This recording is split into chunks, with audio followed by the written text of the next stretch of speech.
My name is Tambien Sinclair, and this is ANN. We've got a great program for you today, ranging from new claims in southeastern Tajiko to the near war between Concordia and most of the non-it powers.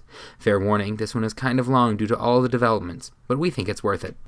We begin today in Tajiko, where a new country has staked its claim to southeastern Tajiko right next to the Auroran colony. The Grundiswald Revolutionary Islamic National Socialist Soviet Republic, commonly known as Grundiswald, has a long history in Civcraft dating back to Istanbul in 2.0, however has often been at the center of controversy. Auroran officials showed no alarm at their new neighbor, however, instead expressing happiness to have another Tajikan nation. Diplomatic relations with Grundiswald also began on a good note this week after Grundiswegian government officials contacted the Auroran government about a land exchange. XPNC, the Grundiswegian prime emir and war chief, stated that Grundiswald was asking for this change because of a misinterpreted border fence that had led to construction which was already well on its way to completion.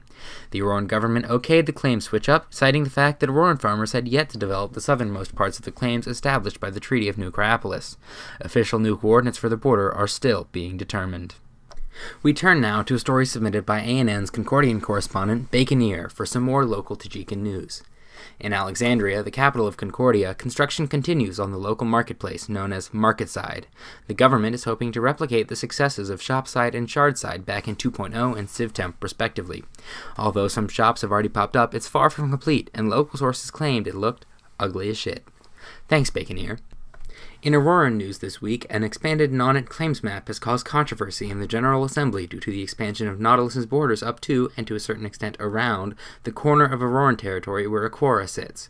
Although no official maps have been released at this time, government officials assured ANN that negotiations were underway with other non-Etian powers to redraw the border and give Aquara more of a buffer, and possibly even redraw the entire map of non-it. Aurora also has a new chancellor after a whirlwind election cycle that caught many by surprise. Following a somewhat unexpected announcement of nominations from the Pantarch, 4 serious candidates ended up running for the highest elected office in Aurora. Kieran 6383, Higginbottoms, Scarred Warlord, also known as Beloved Dictator, and Rooster Roo all ran extensive campaigns and participated in the unusually disorganized debate thread.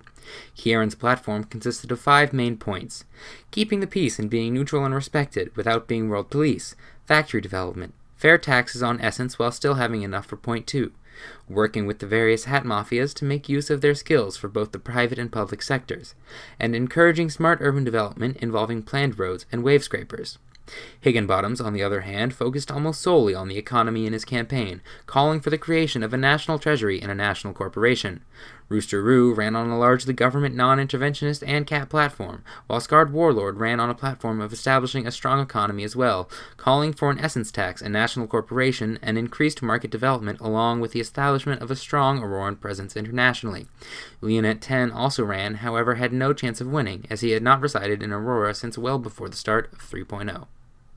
An ANN poll conducted immediately before the actual voting began suggested that no one candidate would get a majority as was required by the charter, and this was borne out by the actual election itself. This meant that, for the first time in Auroran history, the Coalition Clause was activated. The Coalition Clause states that, if no one candidate captures a majority of the citizenry's votes, the candidates running have 24 hours to pool their votes together into a coalition government and establish a majority. Higginbottoms received the largest share of the votes with 46.7%. Kieran was the next largest with 40%, followed by 6.7% for Rooster Roo, 6.7% for Leonet 10, and 0% for Scarred Warlord. Higginbottoms, however, formed a coalition government with Kieran in which he ceded the chancellor's seat to Kieran in exchange for a position as the Minister of Finance and support from the coalition government for the Treasury and National Corporation initiatives. Higgins stated that he gave up his frontrunner status because he had only wanted to guarantee the National Corporation, not actually become Chancellor. Kieran also appointed Tambien Sinclair as Minister of the Treasury and Space Fountain as Minister of Agriculture.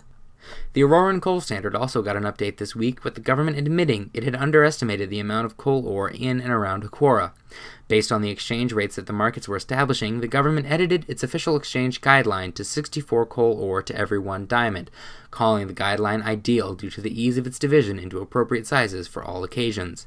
With the new guideline in place, the coal standard has taken off in Aquara, with even international traders adopting the standard as a method for payment. Auroran government officials expressed confidence in the ability of the coal standard to stay strong, pointing to the increased usage as evidence. In other economic news, the wood shortage in Aurora has begun to abate after a significant influx of international traders in domestic wood production. However, the Auroran government has urged the continued growth of the logging industry, as they only expect the demand for wood to grow. The Orange Hat Corporation also officially opened its doors today, announcing the total completion of its corporate headquarters tower in Aurora. OH Corp started as a sand dredging cooperative of Orange Hats in 2.0, but quickly expanded into other bulk oceanic goods produce markets.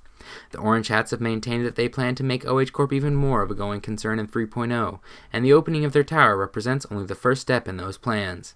Although OH Corp has yet to sell product internationally, OH Corp spokespeople expressed confidence in the ability of OH Corp to speedily produce enough materials to put on the international market, pointing to their massive successes in 2.0. Aurora also gained the internationally recognized title to 2 pylon slots in Nonnet this week, with the other 3 still being held by Aquila.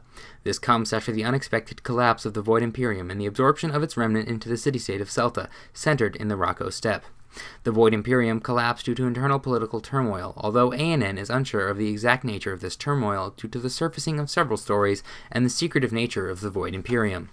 Regardless, Auroran officials have expressed sadness at the loss of a fellow Nanetian nation, but are excited by the possibilities that the pylon rights open up for Aurora. In Aquila, Anthony has escaped from Concordian custody and returned to terrorize the island nation, this time apparently with full iron armor. Aquilan officials caution anyone against engaging unless they have appropriate gear, and have issued a 5D bounty for the criminal's arrest. We'll be right back after this. Protect your homes, your citizens, and your land. Don't let the non-Mexicans tear down your walls. Get insured today.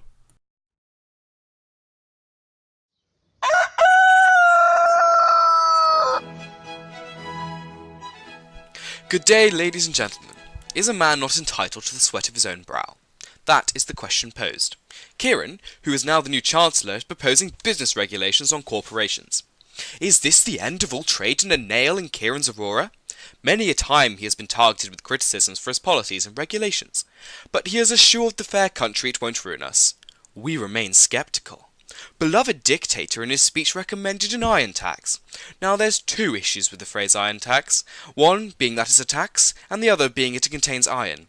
All good hard-working Auroran citizens know the toils and struggle of finding this legendary material, and this socialist wants to strip us of our spoils. Many have voiced concern at this socialist barbarism targeting the poor citizens. Higginbottoms, a well-known scam agency operative, decided to run for Chancellor as well. As he made his speech, many mouths dropped to the floor as he recommended government influence in the economy. He has recommended a national corporation to raise and store federal funds. Will this be the end of independent businesses in Aurora? How can the common man survive with the state business looming over them? So there you have it, folks. Is there much hope for the future of Aurora? How long before Kieran enforces his iron fist upon the small folk like he will to the business district? This was Rooster's Riot. Stay tuned for more. Welcome back to ANN. We turn now to our top story today, namely the near war between several Nanetian nations and the Federation of Concordia and the increasing instability in Concordia. The conflict began when Concordia and Iria were invited to participate in discussions of a treaty that Nonetian nations had been discussing, which would have limited international mining to an unclaimed portion of Nonnet in an effort to protect Nonetian nations from the damage that international miners have been causing. Screenshots of the negotiations were leaked, although no one is quite sure who by. Several Nonetian leaders accused Finn of leaking the messages, while Concordian government officials ascribed the leak to the same person who had tried to cause a conflict between Aurora and Concordia during the border conflict. Talks became more heated, but remained going. At this point, Aurora officially disavowed the proposed Nonnet Aquatic Union, citing the conduct of all parties involved in the negotiations. As discussions turned into angry arguments, the Concordian cabinet decided to advance construction on a border trench that they had been planning in an effort to respond to the perceived threat of a diamond cartel in Nonnet. This did not go over well with the Nonetian powers, escalating tensions still further. Then, WL Wanderer blew off the lid by leaking a dump of the Concordian general Slack channel to the main subreddit, claiming that the leak showed Concordian leadership lying to their citizens and warmongering in their Slack. Public opinion quickly turned against Concordia, despite several attempts by Concordians to explain their side of the story. This eventually led to Crocodile Island declaring publicly its support for Aquila and the other Nonnet nations, building bridges over the Concordian trenches and ladders over the walls. WL Wanderer submitted the following recorded statement to ANN. Hi, Tam thanks for having me. I hope you understand why I have to keep my identity secret after all this. So what really happened was I was in some random guy's Discord, because secretly listening to strangers is the closest thing I'll ever get to human connection. Anyway, someone posted this Imgur album going on in the Concordia Slack, and I guess leaking runs in my family because my grandma has problems with leaking too, but I think that's more related to that degenerative disease. But anyway, I saw this album and I thought, hey, this could be a good way for me to get some attention on the server. I could be the new Foofed, who pearled me a bunch back in 1.0. Also, I was thinking that this could improve my Reddit karma, since all my posts on r/atheism don't do very well. But then, yeah, I posted it, and the subreddit did its thing. And anyway, now, after all this, I'm working in security. So if you have any sensitive information you need kept under Obsidian, I'm your guy to hire. All right, thanks, Tambien. Concordian officials expressed surprise as to why the subreddit was so quick to turn on them, but investigation by ANN has found that Concordia's international reputation had primed the subreddit to hate the Federation. ANN talked to average citizens and national leaders across the globe, and almost universally found that, even before the wall incident and the leaks, there were 3 major complaints lodged against Concordia, even in places with little contact. One of the most common complaints was that Concordia's claims were unnecessarily large, taking up over 60% of their home shard. The other major complaint was about Concordian conduct in diplomatic affairs. According to several national officials, in negotiations, Concordian representatives acted overly arrogant and attempted to strong-arm their way into more favorable deals.